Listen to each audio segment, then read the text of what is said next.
ಕರ್ನಾಟಕ ಲೋಕಸೇವಾ ಆಯೋಗದ ವ್ಯವಹಾರ ನಿರ್ವಹಣೆ ಮತ್ತು ಹೆಚ್ಚುವರಿ ಪ್ರಕಾರ್ಯಗಳು ತಿದ್ದುಪಡಿ ವಿಧೇಯಕವನ್ನು ಈ ಸಂದರ್ಭದಲ್ಲಿ ತುರ್ತಾಗಿ ಹಾಗೂ ಅತ್ಯಂತ ಅನಿವಾರ್ಯ ಅವಶ್ಯಕ ಅನ್ನೋದನ್ನ ಪರಿಗಣಿಸಿ ಈ ಒಂದು ಸಣ್ಣ ಪ್ರಮಾಣದ ತಿದ್ದುಪಡಿಗಳನ್ನು ತಂದಿದ್ದೇವೆ.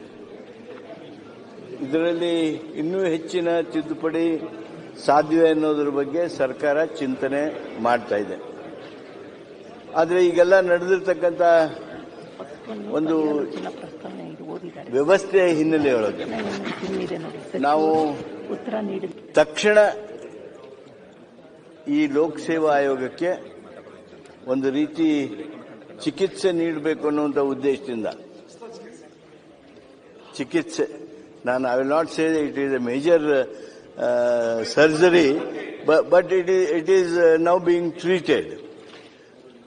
ಅಧ್ಯಕ್ಷ, ಏನಾಗಿತ್ತು ಅಂದರೆ ಅದು ಎಲ್ಲರ ಗಮನ ಆ ಕಡೆ ಹೋಗಿಲ್ಲ.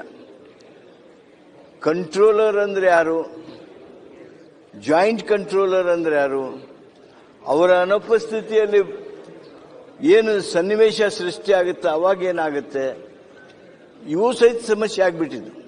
ಆದ್ರಿಂದ ಈ ಒಂದು ತಿದ್ದುಪಡಿ ಕಾನೂನಿನಲ್ಲಿ ನಾವು ಪರೀಕ್ಷಾ ನಿಯಂತ್ರಕ ಅಂದರೆ controller of examination, joint controller of examination ಅಂದ್ರೆ ಯಾರು ಅನ್ನುವಂಥ ಡೆಫಿನೇಷನ್ ಅನ್ನ ಇದರಲ್ಲಿ ನಾವು ಕೊಡ್ತಾ ಇದ್ದೀವಿ.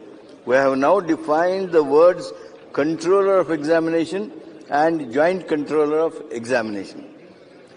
ಇನ್ನೊಂದು, ಈ ಆಯೋಗ ತೆಗೆದುಕೊಳ್ತಕ್ಕಂಥ ನಿರ್ಣಯ ಇದ್ವಲ್ರಿ, ಅದೇನ್ ಮಾಡಿದ್ರು, circulation system, by rotation circulation system ಮೇಲೆ ಅವನ್ನ ಎಲ್ಲರಿಗೂ ಕಳಿಸ್ತಿದ್ರು.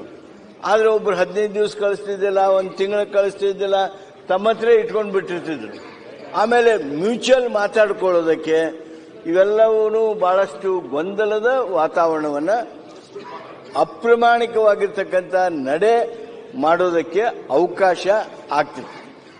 ಅದಕ್ಕಾಗಿನೇ ಇದನ್ನ ಸರ್ಕ್ಯುಲೇಷನ್ ಸಿಸ್ಟಮ್ ಅನ್ನ ನಾವು ತೆಗಿಬೇಕು ಅಂತ ಹೇಳಿ ಆಯೋಗ ನಿರ್ಣಯ ತೆಗೆದುಕೊಳ್ಳುವುದರೊಳಗ ಆಗ್ತಕ್ಕಂಥ ವಿಳಂಬವನ್ನ ತಡೆಯುವ ಸಂಬಂಧ ಸುತ್ತೋಲೆ ನಿರ್ಣಯ ಮೂಲಕ ಕೈಗೊಳ್ಳುವುದಕ್ಕೆ ಸಂಬಂಧಿಸಿದ ಉಪಬಂಧವನ್ನ ನಾವು ತೆಗೆದುಹಾಕಿದ್ದೇವೆ. ಮಾನ್ಯ ವಿರೋಧ ಪಕ್ಷದ ನಾಯಕರೇ, we have now moving for removal of the provision relating to take decision by circulation in order to avoid delay in taking decision by the commission. ಅದು ಒಂದು. ಆಮೇಲೆ ಈ ಕಮಿಷನ್ ಮೀಟಿಂಗ್ ಆದ್ರೆ ಕೋರಮ್ ಅಂತಾನೆ ಇರಲಿಲ್ಲ. ಒಬ್ಬನಾದ್ರೂ ಕೋರಮ್ ಆಗ್ಬೋದು, ಇಬ್ರು ಆದ್ರೂ ಕೋರಮ್ ಆಗ್ಬೋದು. We have earlier not notified what is the quorum. That's why we have now specifying that 50% quorum of serving members including chairman for the meeting ಅನ್ನೋದನ್ನ ನಾವು ತಿದ್ದುಪಡಿಯನ್ನು ತಂದಿದ್ದೇವೆ. ಅದರ ಜೊತೆಗೆ ಈ ಕೆಲವು ಪೋಸ್ಟ್ಗಳನ್ನ ಇಂಟರ್ವ್ಯೂ ಮಾಡುವಾಗ ಯಾರು ಬೇಕು ಅವ್ರನ್ನ ಅಥವಾ ಚೇರ್ಮನ್ ತನಗೆ ತಿಳಿದವ್ರನ್ನ ಮಾಡಬಹುದಲ್ಲ. Who is authorised by the commission should interview. That's why we have now making a provision to interview the candidates for appointment by any one member authorized by the commission. ಇದನ್ನ ಮಾಡೋದರ ಮೂಲಕ ಸ್ವಲ್ಪ ಮಟ್ಟಿನ ಶಿಸ್ತು ಬರ್ತದೆ.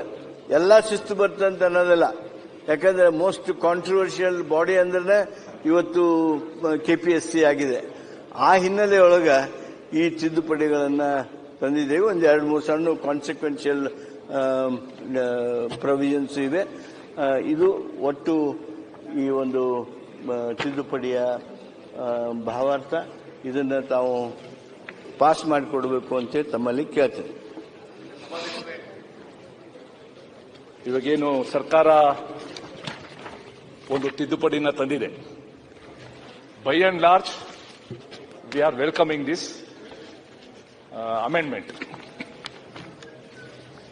Unfortunately, KPSC ಯಾರು ನಮ್ಮ ಸರ್ಕಾರಿ ಯಂತ್ರ ವ್ಯವಸ್ಥೆಗೆ ಯೋಗ್ಯ ವ್ಯಕ್ತಿಗಳನ್ನ ಒದಗಿಸಬೇಕು, ಅವರು ತಮ್ಮ ಮೂಲ ಉದ್ದೇಶನೇ ಮರ್ತು ಬಿಟ್ಟಿದ್ದಾರೆ.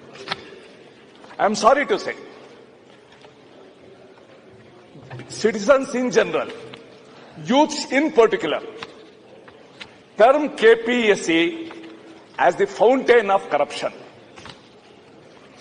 ನೀವು ಯಾರೇ ಆ KPSC ಮುಂದೆ ಹೋದ್ರೆ, ಉದ್ಯೋಗ ಸೌಧದ ಮುಂದೆ ಹೋದ್ರೆ, ಯಾವುದೇ ಸಮಯದಲ್ಲಿ 500ರಿಂದ 1,000 ಜನ ನಿಂತಿರ್ತಾರೆ. ಅವ್ರನ್ನ ಗೇಟ್ ಒಳಗಡೆ ಬಿಡೋದಿಲ್ಲ, ಕುಡಿಯಕ್ಕೆ ನೀರು ವ್ಯವಸ್ಥೆ ಇಲ್ಲ, ಹೆಲ್ಪ್ ಡೆಸ್ಕ್ ಇಲ್ಲ. ಆ ಬಿಸಿಲಲ್ಲಿ ಅವ್ರು ಒದ್ದಾಡೋದು ನೋಡ್ಬೇಕು. ಸನ್ಮಾನ್ಯ ಅಧ್ಯಕ್ಷರೇ, ನಾನು ಕನಿಷ್ಠ 25ರಿಂದ 30 ಸಲ KPSC ಕದನ ತಟ್ಟಿದ್ದೀನಿ. ಅಂತಿಮ ಲಿಸ್ಟ್ ಪ್ರಕಟ ಮಾಡಿ. ತಾವು ಹೇಳಿದಂಗೆ ಈ ಸರ್ಕ್ಯುಲೇಷನ್ ಇದೆಯಲ್ಲ, it has become the main ben.